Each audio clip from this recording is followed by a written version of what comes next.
Hello again. Different religions have varying ideas about how their followers should interact with society in general, and in particular members of other faiths. The Christian view of the case is simple and unambiguous. A follower of Jesus should not tell lies, cheat anybody, rob them, or kill them. Christians are bound to treat every human with the same consideration as he would another Christian. The teachings of Buddhism and Confucianism have the same strict standards, and members of those religions are expected to treat everybody as one would expect to be treated oneself. For some religions, though, the case is altered and one is permitted to deceive and lie to non-believers. The main religion where this is permitted in modern Britain is Islam, and this can cause difficulties when those who are not Muslims are unaware of how the game is being played.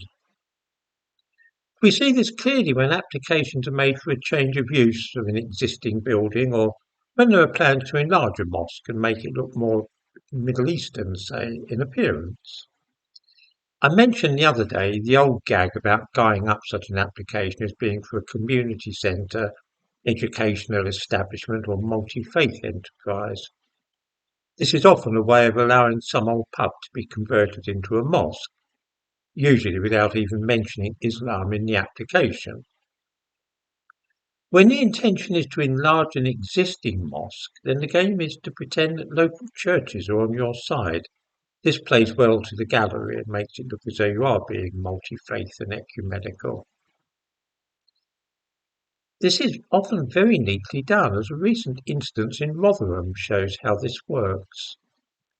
There is a wish for the mosque in Broom Lane in Rotherham to be made larger and rebuilt so that it is wholly out of keeping with nearby properties, in a style reminiscent of something in Saudi Arabia. Residents expressing fears about parking problems. The mosque only has 7 parking spaces and it's in a residential district, so this is quite a big problem.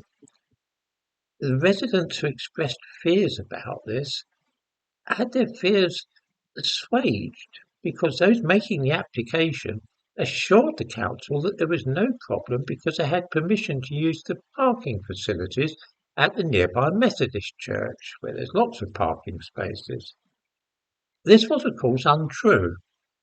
The Methodists had previously, in a spirit of Christian love, said that on Fridays they didn't object to some Muslims parking there, but not when a funeral was in progress.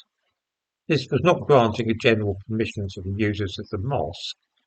In the event, a funeral was held at the church and all the parking was occupied by Muslims, and this caused some ill feeling. In their application to the council for planning permission, the misleading impression was given that the church allowed their parking to be used as a general rule, which wasn't at all true. Another bone of contention was that local people applying for things as simple as having a gabled end to their roof instead of a hip one have been refused permission because all the roofs in that area are hip, and a gable end would be out of keeping with the appearance of the neighbourhood. Now, an enormous Middle Eastern style building is approved with no parking because people don't wish to refuse anything to Muslims.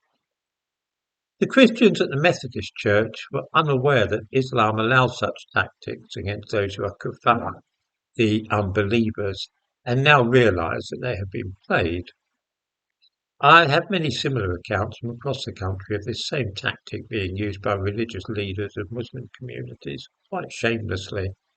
As usual, in the description to this video, I give a link to a news item which sheds light on this matter